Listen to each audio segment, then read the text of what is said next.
Hey y'all, today we are doing some plant chores and I gotta be honest with you, I do not particularly enjoy filming these types of videos because editing them is pretty obnoxious. They're very long, there's not a lot being said, so I just don't enjoy editing them.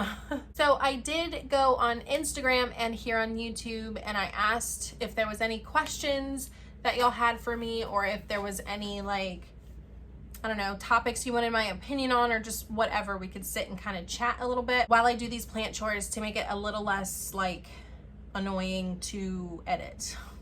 Fingers crossed. Also, you guys are getting natural hair Brie today. If you go back in my first few videos, I bleach/colored my hair very heavily and it just got so damaged that I did a big chop back in, I want to say it was June of 2022 maybe, so it's been almost a year. And yeah, so I used to wear it in kind of like a curly pixie style, but then of course my hair started growing and it was like too long to continue to do what I was doing but too short to really do anything else. And so I started playing around with extensions and stuff to get me through this awkward phase. I am super not used to short hair. I've never had short hair and I've also never really dealt with my curly hair. I would always straighten it. So it's like a double whammy for me dealing with short and curly. I don't know what to do with this, y'all. I'm struggling.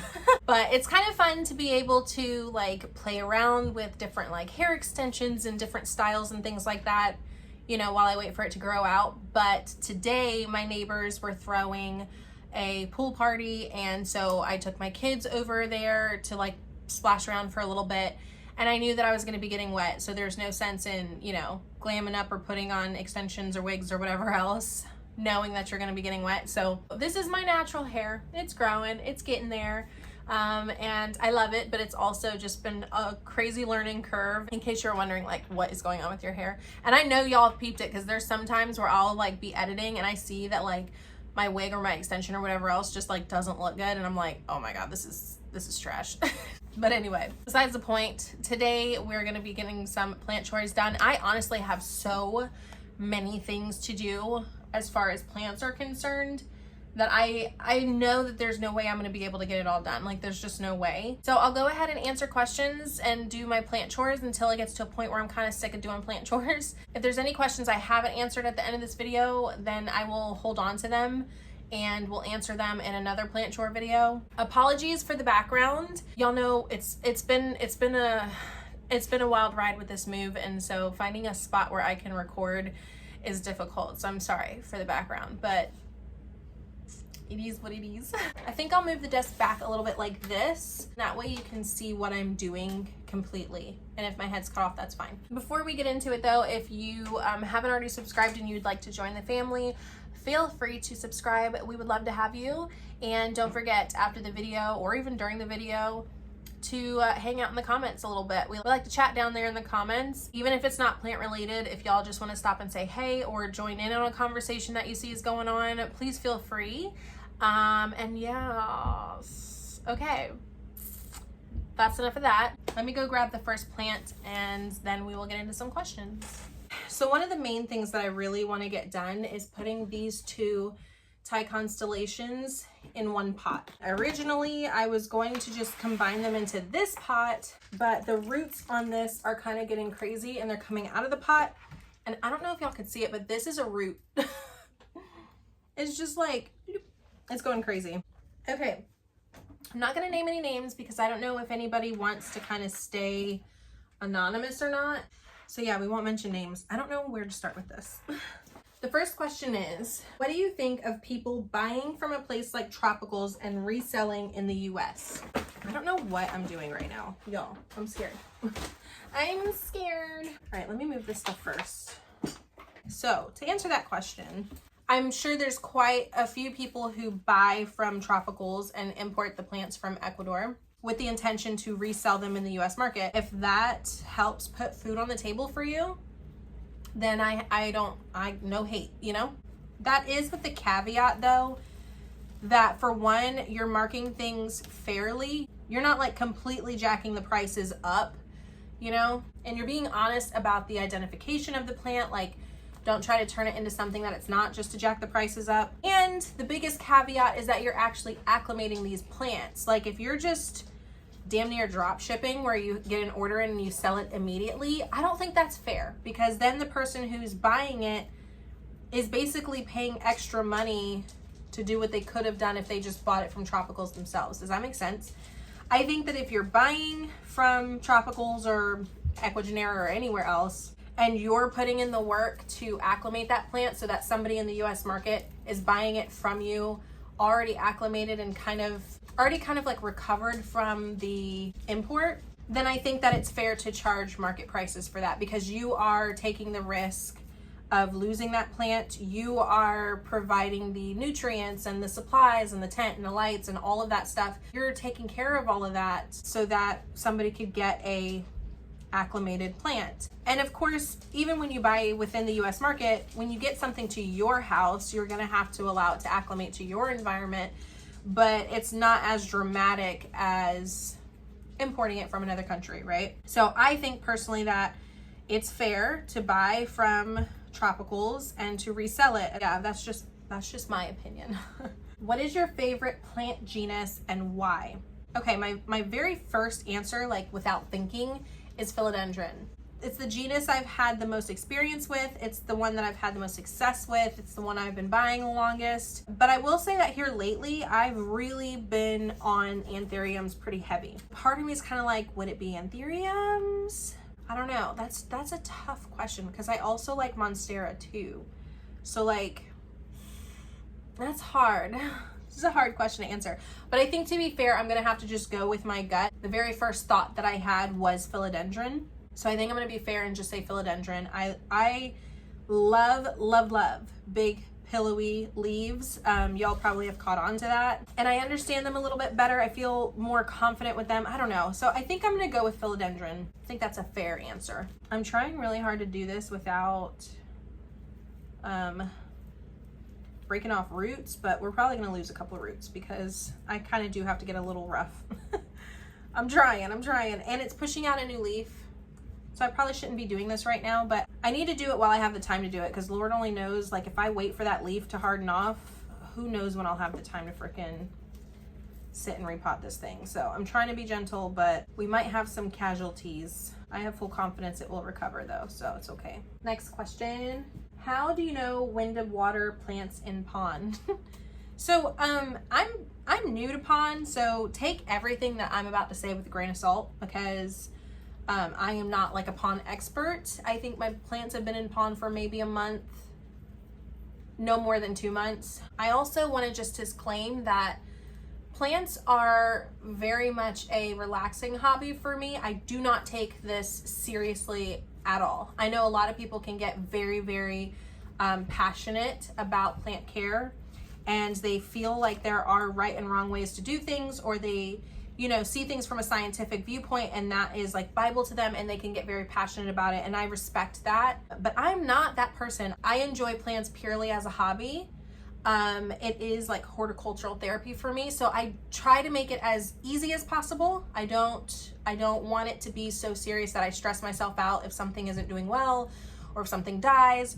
If I make it difficult, and if I'm like, oh, it has to be done this way or whatever, and I make it stressful, then it defeats its purpose for me. I have 3 kids, a husband, my grandmother that I'm helping, 2 dogs, 2 bearded dragons, a full-time job. Like, I have so much going on in my life that I cannot stress over a plant, y'all. Like, I just can't. I refuse. It's not, I'm not gonna get like upset about plants. I'm not gonna argue over plants. I'm not gonna get ugly about plants. Like, no, not me. I let this be something where I explore my curiosity and I try new things. Sometimes it works out, sometimes it's an epic failure, but I can be curious, I can try new things, and the very worst that happens is that a plant dies. My kids don't go hungry, nobody gets sick or hurt, you know what I mean? So I take things very lightly when it comes to my plants. If that's not you, that's totally cool, but I do want to just say this because I know that there's going to be people who tell me I'm doing things wrong,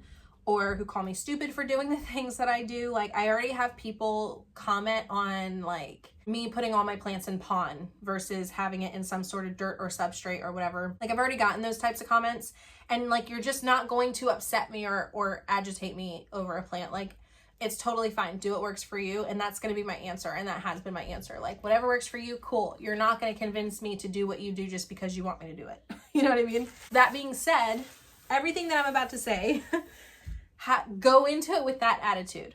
Don't let me tell you what to do just because you trust me or because I'm doing it and works for me. Understand that this is just what I've been doing. Maybe in a couple weeks, I'll be doing something else. Maybe in a few months, I'll decide that it doesn't work out that way and I change it, or maybe you try it and it doesn't work for you. Be curious, be experimental, see what works for your plants, okay? So with all of that being said, how do I know when to water my plants in pond? What I have been doing lately is waiting until the water reservoir is completely gone, and then I will refill the water reservoir. Most of my plants have been fine with that, and I haven't had any issues, but there are a couple that have hated that. One of which is my elbow, and if y'all follow me on Instagram, you probably see me post like, help, I don't know why my elbow is doing this, and a few of you have said like, yeah, you're overwatering it. It doesn't like that much water. Shout out to Variegated Plant Daddy on IG, because he actually like took the time to stop and like have a full conversation with me about like, you know, what has worked for him, what hasn't worked for him, like actually talking to me about, you know, the edema that my plant was experiencing and, you know, why it does that and how the environment might be affecting it. Like, just the time and the attention to detail, I really, really appreciate it. So shout out to Variegated Plant Daddy. I appreciate you so much. God, my dog is so... If you guys have Instagram, I will link his IG down below. Please go follow him. His plants, stunning. All of his plants are stunning. All around, he's just a very cool person. You know, you get this...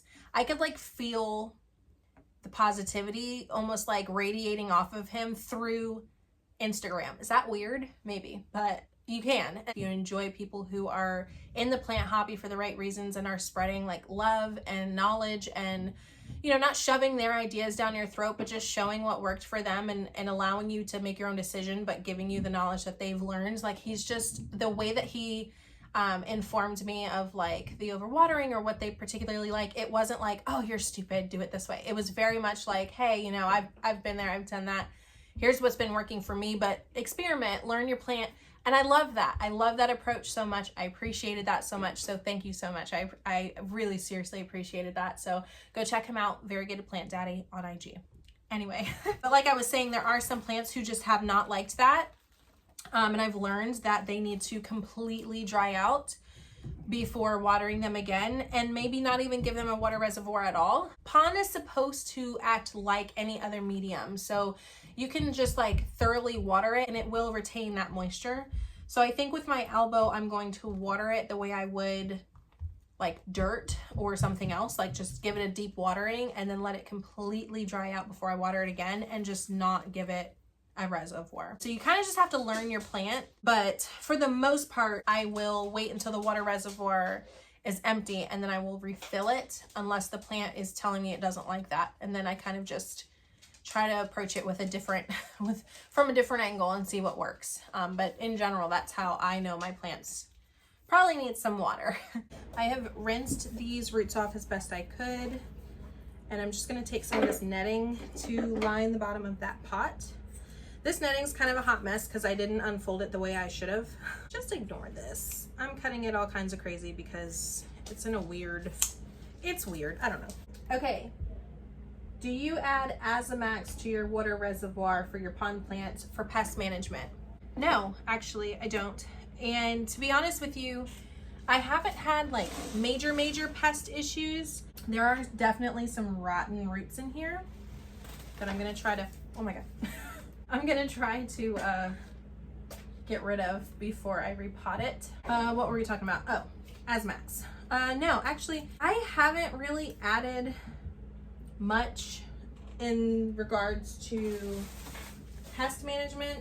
Honestly, here lately, the only issues that I've had are little bouts of spider mites, and they're typically on the same plants. It's my my McDowell and the Gloriosum. And the last couple of times I saw it, I used Dead Bug from Captain Jack's, I think, Dead Bug. I sprayed those plants down with that. This last time I saw a couple little spider mites pop up, I used I used a mixture of water and alcohol. Again, I don't suggest you do anything without researching at first, but I was just like, listen, I gotta get these off, and I didn't have any spray, and it was just one of those things where I was like, screw it, we're just gonna get creative. So I took those plants to the tub, sprayed them down with the alcohol and water, and then I let them sit in the tub for a little while, and I hosed them off, and I stuck them back on my shelf, and I have not had any issues since, knock on wood. After that, I decided that I was going to try beneficial mites.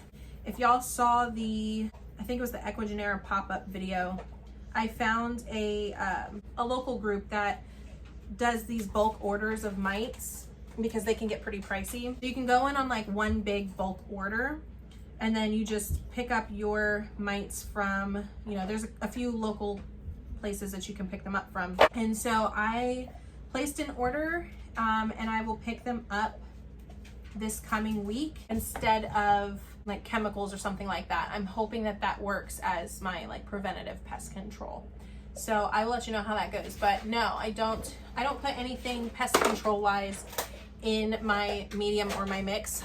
For a very brief period of time, I used some sort of systemic powder that I got from Lowe's. When I was doing like bark, perlite, coco coir mix, I would use like a systemic specifically for fungus gnats, and I just don't feel like that worked. My pillowy leafed philodendrons still would get spider mites. Like, I don't know if you guys remember, but my the pastazanum still getting spider mites constantly. Couldn't figure out why. So I just don't feel like any of that really works, at least not for me. And so I want to try beneficial mites and see if that helps a little more.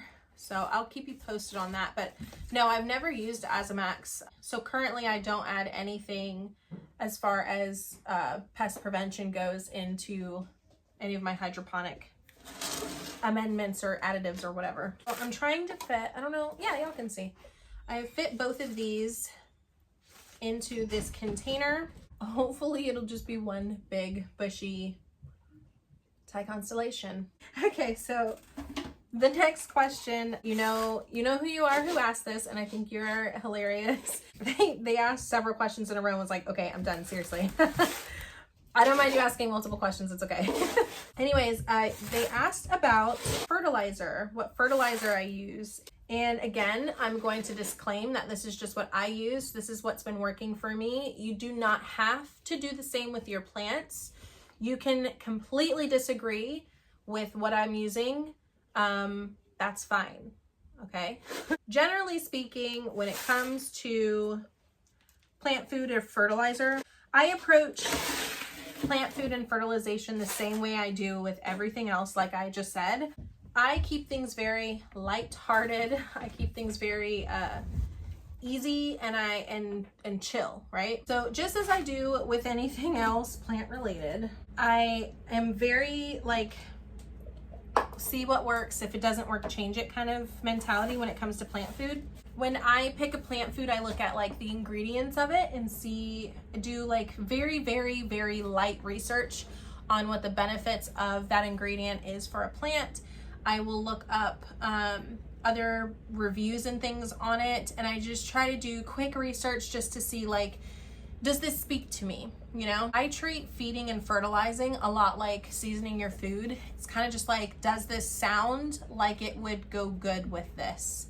Does it seem like that would taste good to the plant, you know? And if I feel like something seems good, or I like what the ingredients are, or like what it's kind of shown to do for plants, that kind of thing, if it seems logical to me and it just speaks to my soul, then I use it. And I know that there are, especially with hydroponics, there's your pH that you have to worry about, and there's like your nitrogen and your phosphorus and what calcium, like I don't know, it's that whole like NPK or NP whatever. I don't honestly pay attention to any of that.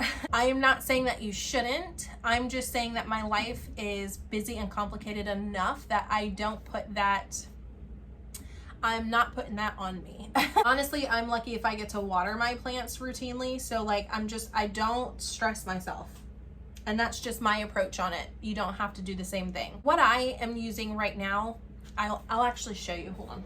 Here's some things that I'm currently using. Now, I just ran out of my Grow Big from Fox Farm. I used to use that like maybe once every month and a half-ish. I will use just filtered water and the Grow Big from Fox Farm. Other times I'll do kind of a mix of things. So I'll use filtered water and I will put in some CalMag and kelp.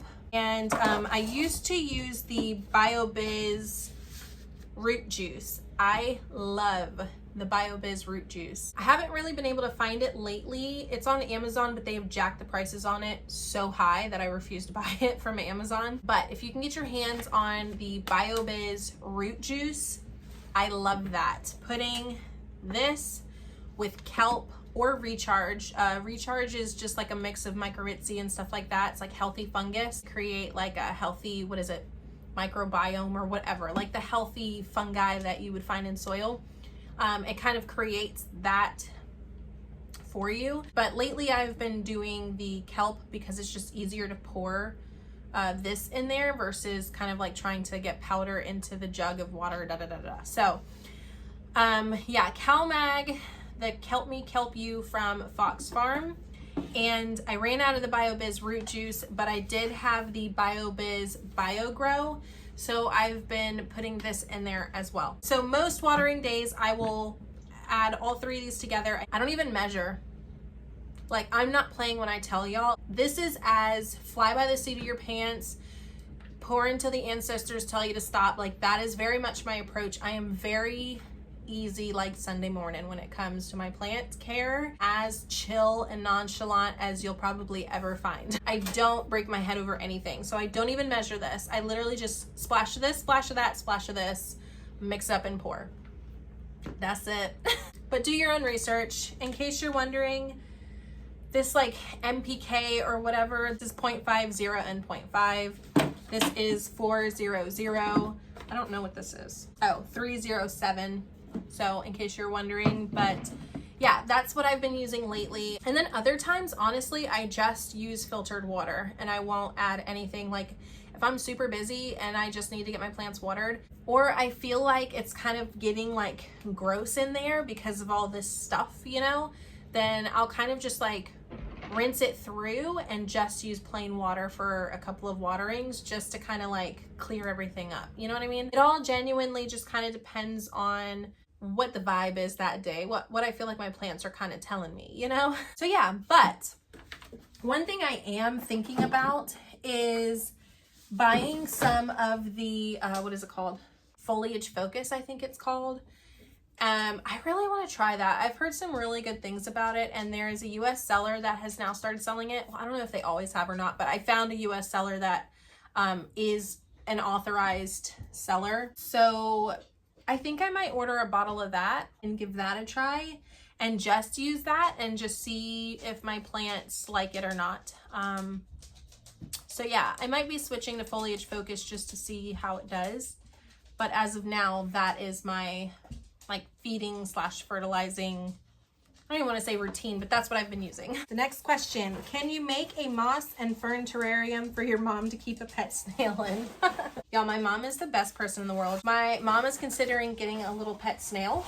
So I know that there's a lot of y'all who are actually into that. There's a word for it that I don't know, so I'm not even going to insult you by trying, but I know that there's people who have like amphibians or snails or whatever. So if any of y'all have any advice on how to make a moss and fern terrarium for a pet snail, please let me know. Put any of your tips, tricks, advice in the comments or message me on Instagram, because we got to make mama a terrarium, y'all, and I'm excited.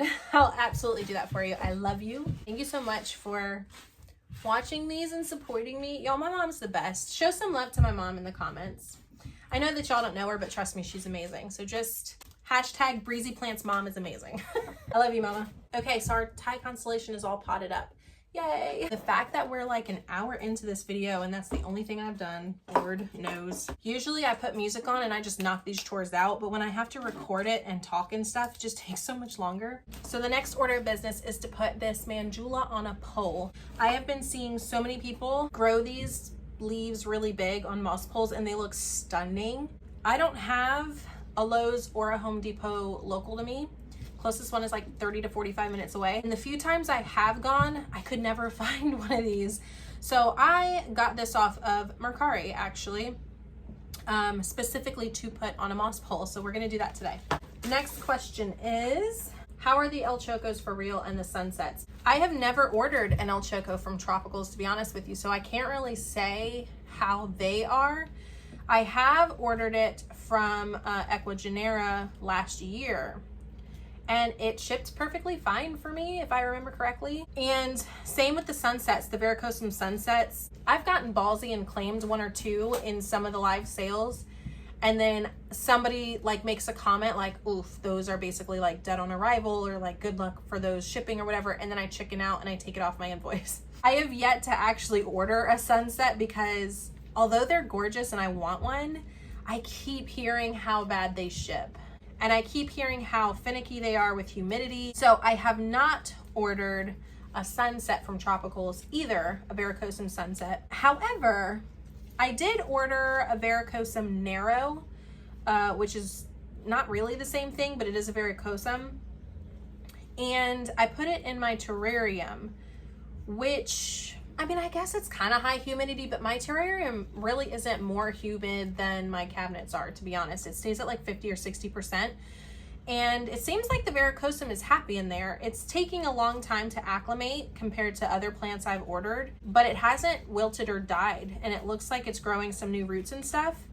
So there's a part of me that kind of wants to take the plunge and just see what the Varicosum sunset's all about. If I ever like get ballsy enough to actually pull the trigger and buy one, I will keep you posted on that. But as of right now, I have not personally purchased either one from Tropicals. Do you put all of your imports in the tent when you first get them? Because I don't have any. No, actually, no, I don't. So if you saw my like IKEA Millspo setup video, I had put all of my recent imports in a tent, like an AC Infinity tent. And the only reason I did that was because I genuinely didn't have any shelving or cabinets to put any of those plants in. They were literally like piled on this table. There was some on the floor, like there was nowhere to put them. So I stuck them in that tent mainly because there was nowhere else to put them. But typically, no, actually, I don't stick any of my imports in a tent. Typically, I do not stick them in any special environment. I don't up humidity. I don't change anything. When they first come in, I wash them and then I stick them in like glasses of filtered water, and I'll let them sit in that water for like a day, sometimes two, and then I pot them up and I put them wherever they're gonna live. So whether it's in a cabinet or on the shelf or in my windowsill, wherever they're supposed to be is where they end up going. It's just me personally. I don't do anything special or different. Like I said, easy, simple, no thought, no stress. That's my goal. So that's it. That's all I do for imports, honestly. All right, let's figure this out. How is this growing right now? So what I'm trying to do here is just kind of get a few of these branches together, and as many as I can fit on this pole is what I'm gonna stick on this pole. Share about the fam bam. Y'all are cute and it'd be cool to just chat fun facts, what you're comfortable with, of course. Have a good day, girl. Thank you. Okay, so a little bit about my family, I guess. I am married. I have 3 children, and I was a very young mom. So I have a 13-year-old, a 10-year-old, and a 5-year-old. They make me feel very old. I've kind of already been introduced to my husband, but yeah. Are you comfortable with me talking about that? Or like talking about our history, or would you rather me not?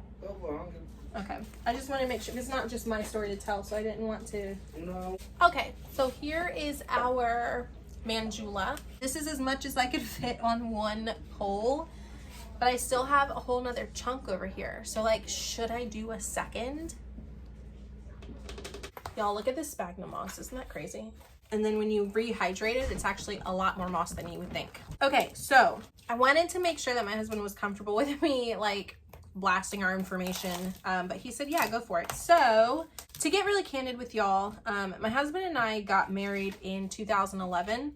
We were very young, and we actually went through a divorce. There was a lot of stuff going on at the time, and we were very young. The divorce helped me grow a lot in a multitude of ways, and I think it helped him grow as well. We were divorced for 2 years, and eventually we started dating again and got back together, and we got remarried. Now you're probably asking why I'm telling you this, and the reason why I am like sharing that is because I've seen a lot of people comment on how like incredible we are together, or how like cute we are, how perfect we are, whatever. And I so appreciate that. And to be honest, I think we are perfect for each other, but it's not because we are perfect people. I wanted to share that because I want to put a very realistic spin on what y'all see. The relationship that y'all are seeing is after 10 plus years of work. It's after a lot of trials and tribulations. It's a lot of stress and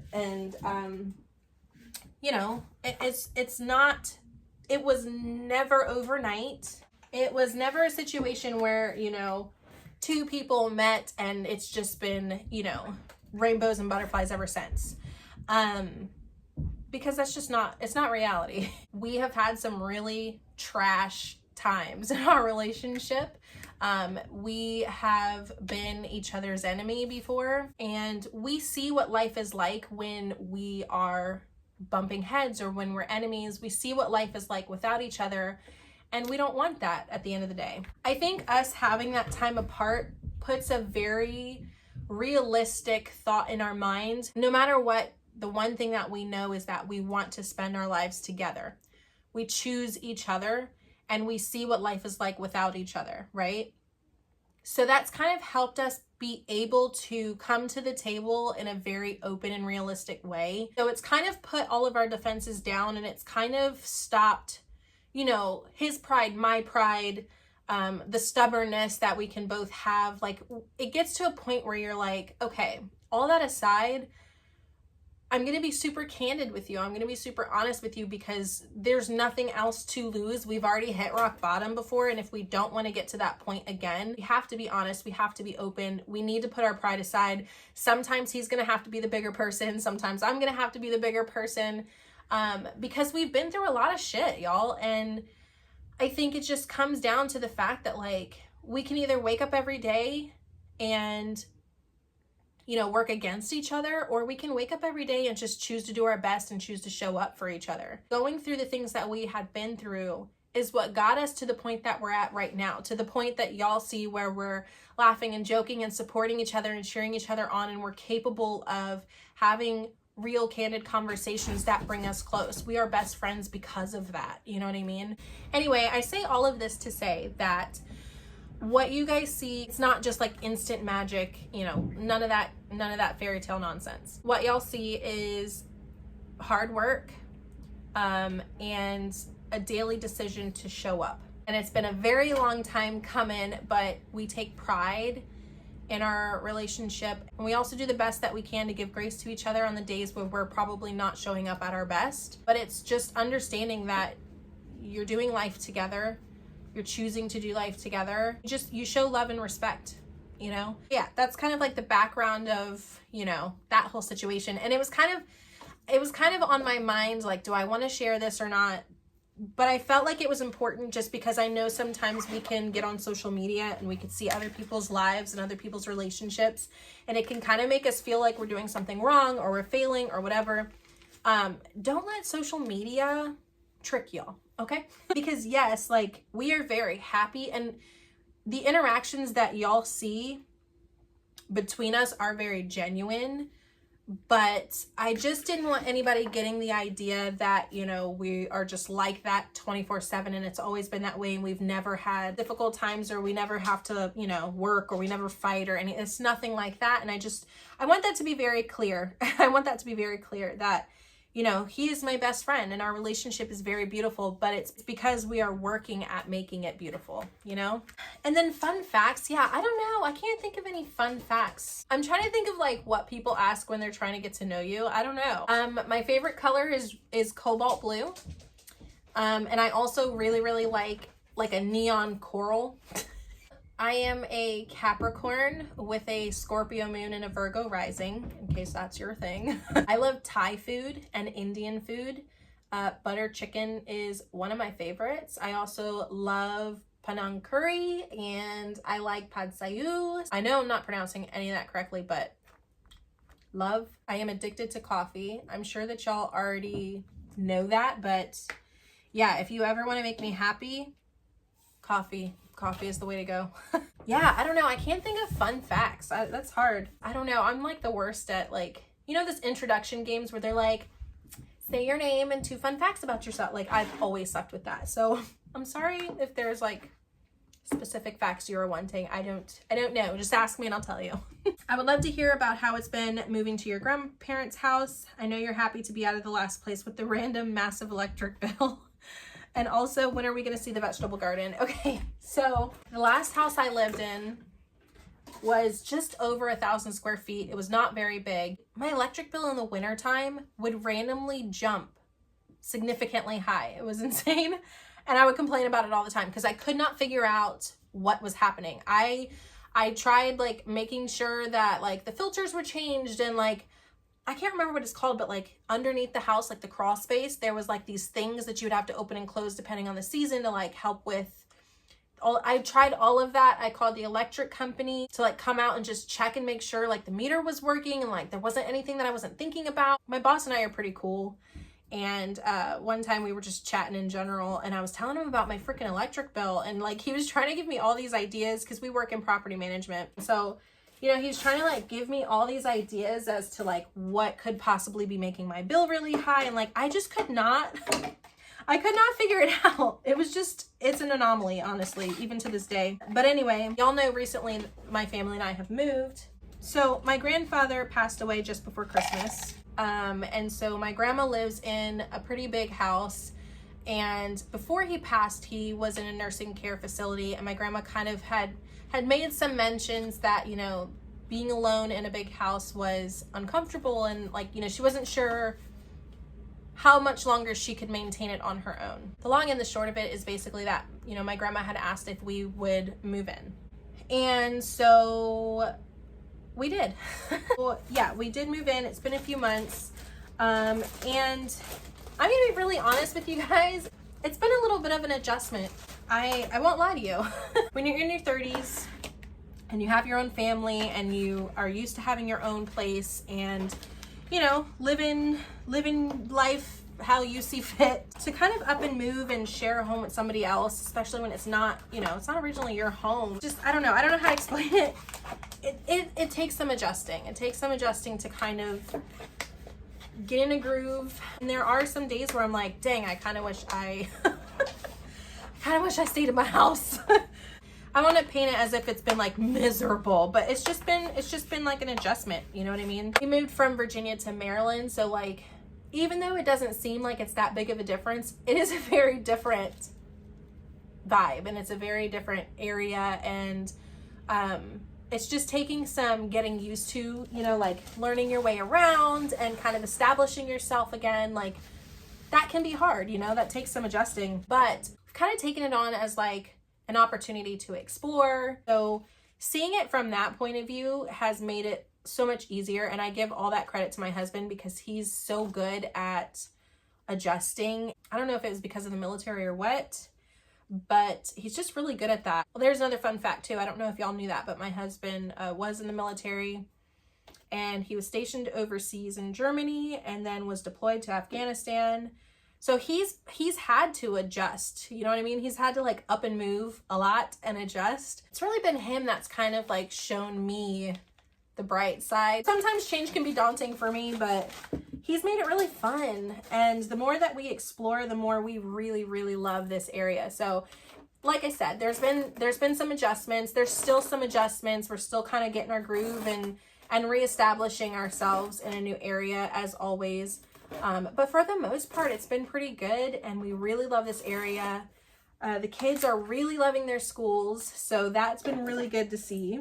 But yeah, it's been good. Even through the adjustments, we're finding some really cool things out here that make us excited for the future and kind of make us feel at home. So it's good. Thank you so much for asking. Oh, and as far as the vegetable garden goes, at the old place, I started a vegetable garden, vegetables/fruits. Like I had some melons and stuff like that. And I was really looking forward to starting a garden here. But to be honest with you, I got promoted and things have gotten so busy with work and, you know, the kids and stuff like that. And my husband travels for work. So a lot of those like everyday things are kind of, you know, they're kind of on me. I get so busy. I have not had a chance to start a garden this year. And I was thinking that maybe I should. I had some starts, but can't lie to you, they've died because I've neglected them. So it kind of seems like a garden might not happen this year. So there's no vegetable garden to show, unfortunately, but hopefully we can do that next year. The sun is starting to go down because it is 7:15 and I'm in front of a really big window. So that's why the lighting has changed and it might get a little funny. I'm going to try to wrap this up though, because once I lose the sunlight, it gets really dark in here. So we'll do a couple more questions and a couple more plants and then we're going to be out of here. Okay. If you could have any plant right now, what would it be? Or honestly, it doesn't even have to be a plant. Is there anything that you really want or are hoping for right now? Let's manifest. I love that. I love that mindset. I don't know. That's a hard question too, because I think it depends on my mood that day. I would love like a variegated Spiritu Sancti, but at the same time, would I? Because I'd probably kill it. You know, so it's one of those things where it's like, I don't know if I have one dream plant. So not plant related, what do I want? I guess this is gonna get a little too deep, but I just want peace, you know? I manifest peace. Like I don't have anything specific in my life that I really want other than peace. I think that I have lived in such a tumultuous phase of life, a stressful phase of life. There's been a lot of things that have happened to me or around me or to the people that I love. And I think I'm just in a phase of my life where like, I just manifest peace. And however that looks, I'm fine with, as long as, you know, it's just, there's some calm and some peace and some happiness. Even through the difficult times, I just want to feel a sense of calm and peace.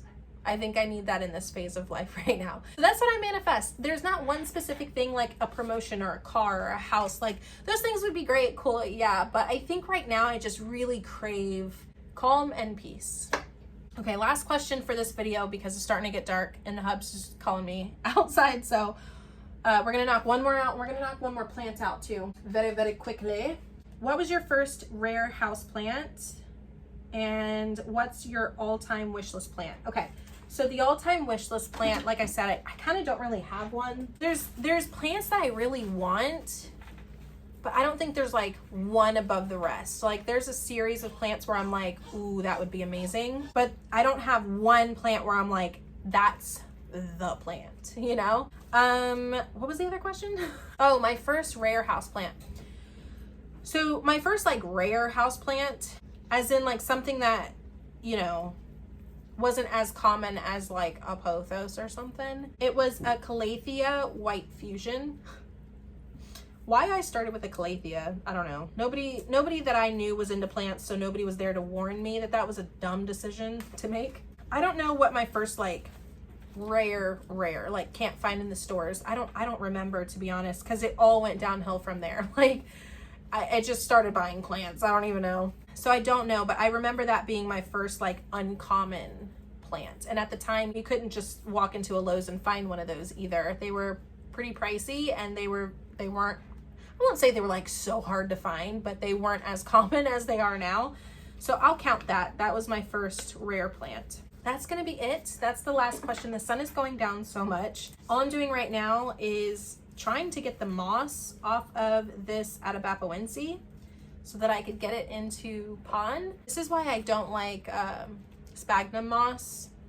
as a permanent substrate because it's so hard to like change the substrate when you want to, because everything gets so tangled up in this moss. It's insane. So yeah, I'm gonna work at getting this untangled, and then I'm gonna throw it into pond, and then I think I'm done for the day because I'm tired and I need to clean up. So anyway, I hope y'all enjoyed this video, and hopefully it made it a little more interesting to sit and watch like plant chores.